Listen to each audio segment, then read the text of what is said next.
Hey, what's up, guys? Thanks for tuning in to today's Subto Made Simple with your boy, Victor Bell. I wanted to come and share this with you because I think this is really, really important, especially with the Subject 2 space. A lot of people have questions. I appreciate all you guys' questions all the time. So if you have questions, make sure to leave them in a comment. But I wanted to share with you guys the top 3 myths about Subject 2 that I think everyone is concerned about. There's more, I'm sure. I just picked my top 3 that I get asked a lot. So the number one thing that is a miss is Subject 2 illegal? No, it's not. I've been doing Subject 2 for 20 plus years. It's been a long time. It's how I buy houses without my own money, none of my own credit, and it is absolutely not illegal. The Garn St. Germain Act of 82 says you can put a property into a trust for estate planning purposes. That's how we hold these assets when we take them over, and then we start sending the money to the bank. Not a problem. As a matter of fact, even if you ask a realtor, like, hey, is Subject to a line item on your purchase contract as well as on the HUD statements? They have that on there. So if it's good enough for the state of California, Hawaii, Texas, LA, New York, Miami, like all these places, Georgia, all the places that people are doing these deals, if it's good enough for the state contracts, realtor contracts, board of realtor contracts, escrow companies, if it's good enough for them, it's good enough for you, right? If it's written down, it's not illegal, it's there. So the next thing, we're taking advantage of people. Look, you can't take advantage of people more than once, right? You have to. This is a very honest business. This is an ethical business. If you're going to take over a property and you're going to start making their payments, the loan's going to stay in their name and you're going to get deeded this property, you're going to own it as an owner, you have to be ethical. So all people who want to sell fast are in some motive. They're motivated sellers. Just be honest, man. Like, we deal with motivated sellers. Why? Because they're motivated. They want to do something. They have a motive. They have a reason for doing what they're doing. All right. So typical reasons, maybe they have 2 payments on one house they live in, and they have this other house that they bought this new one. They all moved in. Now they're trying to get their other house sold. It's nice. There's no equity. So they're like, you know what? We're thinking about renting it. Or we saw one of these guys. We saw a guy named Vic, and somebody said he's a good guy, so let's call. So that's That's one motivated seller. Divorce. Someone passed away, so now the property's in probate. Maybe it was an Airbnb that where that property is located at, because we've gotten deals like that. They're making a bunch of money. Now that's dried up. So they're like, dude, we need to sell this property. Those things happen, right? And there's other motivated sellers. Kids inherit the property. They don't want it. I don't like trash properties. We only deal with really nice properties for Subject 2. But that's a motivation that someone would have that would want to deal with. We're not kicking them when they're down. So that's the other myth, is that the people have to be desperate and we're taking advantage of them. Dude, we're offering people a rock solid solution to a problem that they need to be solved extremely quickly. As a matter of fact, I believe we're the best way. Not listing it with a realtor, not going with somebody else who's going to get it under contract for 30 days and try to figure out if they can flip it to somebody else. None of that. Subject 2, the way to go, hands down, period. Why? Because I do it. I eat my own dog food.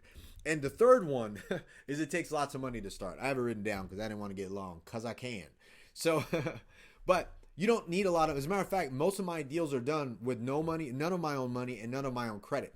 You typically need, the amount of money that's $10 or $100, depending on what state you're in, that is legal consideration for a contract to be legal in that state, right? Between 2 parties. Typically it's $10, right? To get started. Now, do you need money? Will you need money? Sometimes. Does it need to come from you? No. Could be one of your investors.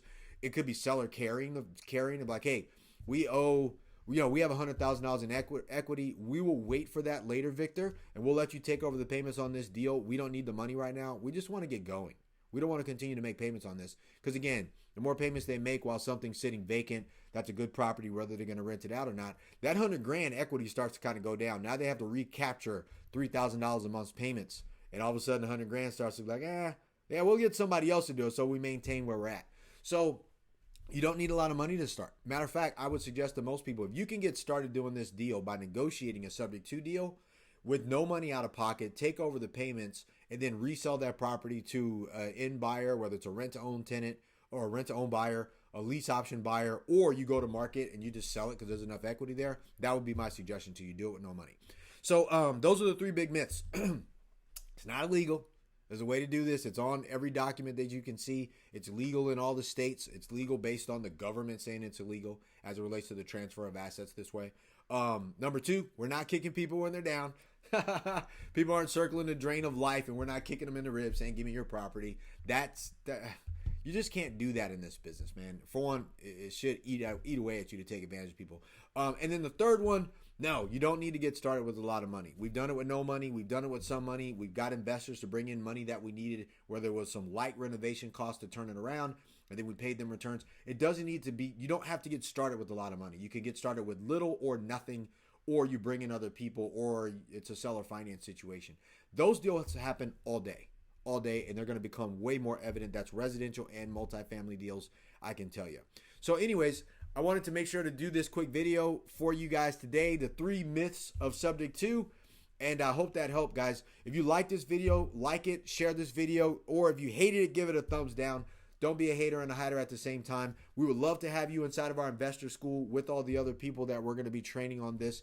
Our Big Money from Pretty House Business training is in there, which is our Subject 2 course that goes over pre-screening sellers, how to negotiate your deals, how to present the offers, how to overcome objections, all of those things, as well as the creative financing training that I have in there. Everything that I got is inside of Investor School. It's exactly how I do business, and I'm always updating it. It is the only system that you'll ever need to win in any real estate market, and I want to present that to you again. Go to bell-capital.com/real estate training. I know it's going to help you no matter what's going on, and I want to have you a part of that. And if you need more information, make sure to reach out to us, or you can go to Subto Made Simple, SUBTO madesimple.com, and there'll be some more information on that site for you guys. We're building that out, and I can't wait to help you guys close your first Subject 2 deal. Let's talk. Let's get this thing done.